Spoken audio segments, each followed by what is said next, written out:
اللهم صل وسلم وبارك على سيدنا محمد وعلى اله وصحبه وسلم. تعالوا بصوا معايا الفطاير دي هنعملها مع بعض. سينابون حادق، مش لازم يبقى حلو بس، لا ممكن كمان يبقى حادق، هيبقى طعمه جميل جدا ورهيب. وحكاية الحكاية فطايرها لذيذة وجميلة ورهيبة ومشبعة وروعة جدا. يلا بينا نشوف الطريقة ونشوف المكونات ونشوفها معمولة ازاي. طريقتها سهلة وبسيطة وجميلة جدا. يلا بينا. اول حاجة انا جبت عندي بالمج الكبير بتاعي، بيعتبر مج ونص من المجات الصغيرة. جبت عندي مج دقيق ابيض وحطيت عليه 2 مج دقيق اسمر، ماشي. وحطيت 4 معالق حليب بودرة كبار، وهو ده بقى المج اللي انا بقى بعبر بيه. وحطيت معلقة باكنج باودر، حطيت معلقة خميرة، حطيت معلقة سكر، ماشي. وعايرت بنفس المج اللي قلتلكوا عليه. وخليت عندي النص مج ده عشان اشوف لو احتاجت هزود. يلا بينا واحنا واحنا بنعجن يعني. يلا بينا بقى كمان جبت عندي جبنة مبشورة، وجبت عندي كوبايتين مية كبار برضو اللي هنعجن بيهم. الجبنة دي مبشورة، بردتها شوية كده في الفريزر وبعدين مسكتها بشرتها، او مثلا تبشريها بالمبشرة. وجبت عندي الجبنة دي اقرب ما ليها الجبنة القريش، جبنة طبيعية جميلة جدا وطعمها كريمي كده وجميل. يلا بينا بقى نحط المية ونبدأ بقى نعجن العجينة بتاعتنا. والعجينة بتاعتك هتبقى شوية جامدة علشان الدقيق الأسمر لما في ردة، في ألياف، يعني أنا جايباه بأليافه كله، وانتي بتعجنيه بيبقى قاسي. فأنا بقولك أهو أنا عجنت بكوبايتين ولسه ما زلت بعجن، بس حبيت برضو إن أنا أوريها لكم. وبعد كده هنلم العجينة بمعلقتين زيت، ماشي. انا كل وخلاص كده انا عجنتها كويس جدا وغطيتها، كل مرحله بقول لكم عليها. وبعدين سبتها بقى تخمر، ما شاء الله خمرت معايا بسرعه، لاني حاطه فيها الباكنج باودر وحاطه فيها خميره، فساعد على انها تختمر بسرعه. لميت العجينه ونزلتها. ويلا بينا هنبدا نعمل بقى ونشكلها مع بعض. بصي حاولي ما تعجنهاش جوه بعض، عجينه الدقيق الاسمر ما تعجنهاش جوه بعض وتكتميها. العجينه دي صحيه، فعشان كده انا بقولك اهو. جيت هبطط بايدي لقيتها هتتكتم، قلت لا انا هلمها كده شويه واحطها واجيب بقى الفراده بتاعتي، وابدا افرد العجينه بتاعتي لغايه ما يتكون عندي الى حد ما مستطيل. وانا بفرد مش بتك قوي على النشابه، بالراحه جدا.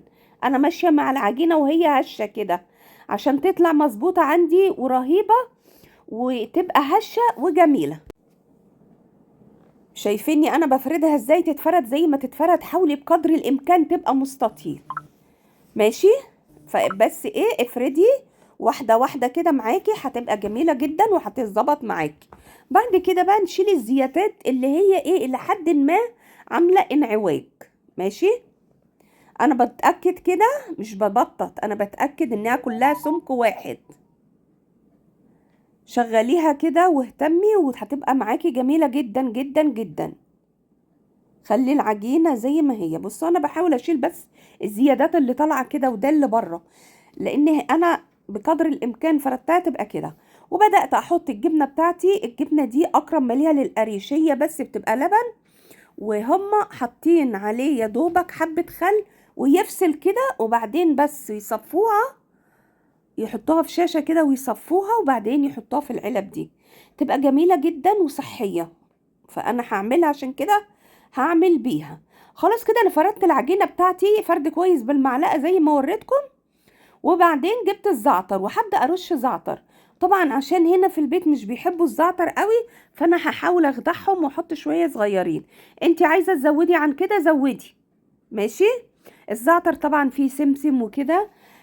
في الوقت ده بقى سول انت بقى ترشي حبه ملح صغيرين، لان الجبنه بتاعتنا عدبه. انت هتعملي بقى الجبنه اللي انت عايزاها، بس انا بقول لك يعني اللي حصل معايا. بس طلعت رهيبه، عايزه اقول لكم ما شاء الله خلصت بسرعه، جميله جدا. واتاكلت مع كوبايه الشاي روعه روعه يا بنات. اهم حاجه ان هي صحيه، دي كامل الحبه كده صحي جميل جدا. جبت بقى الصينيه اللي انا هعمله فيها، هرشها زيت، هرشها كده زيت زيتون معاكم. وخلاص بعد كده همسحها كده بايدي. مش هحط فرشه ولا حاجه، هو بايدي عشان خاطر الزيت يبقى في ايدي وانا بقفل الرول. قفلته وحطيته وهبدا بقى ايه اقسمها. بوريكم معاكم كده طريقه التقسيم. يا دوبك بس ايه تدخلي الودان اللي طالعه دي كده وتحطيها، لان احنا العجينه مش كابسينها فهي كويسه خمرانه.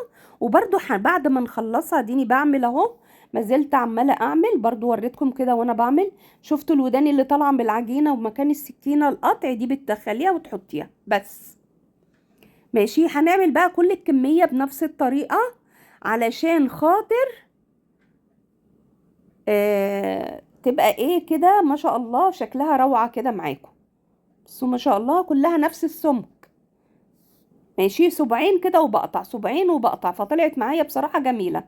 الحتة اللي تحت دي مش لازمها، لو مش عايزة تحطيها يعني عشان الشكل العام ويطلع كده كويسة. ما شاء الله تبارك الله. حطيتها اهي اخر واحدة. وخلاص كده بقى هنجيب الجبنة اللي احنا كنا بشرينها ونحطها عليها. هتسيح، وعشان برضو دي جبنة طبيعية هتسيح زيها زي الموتزاريلا، وهتخلي طعمها جميل جدا. لان طبعا انا مش هحط عليها حاجة تانية، فهتبقى كده فطاير وكلها هتبقى جميلة جدا. تابعوا بس الطريقة بنفس التكنيك اللي انا بقول لكم عليها تطلع معاكم مظبوطة.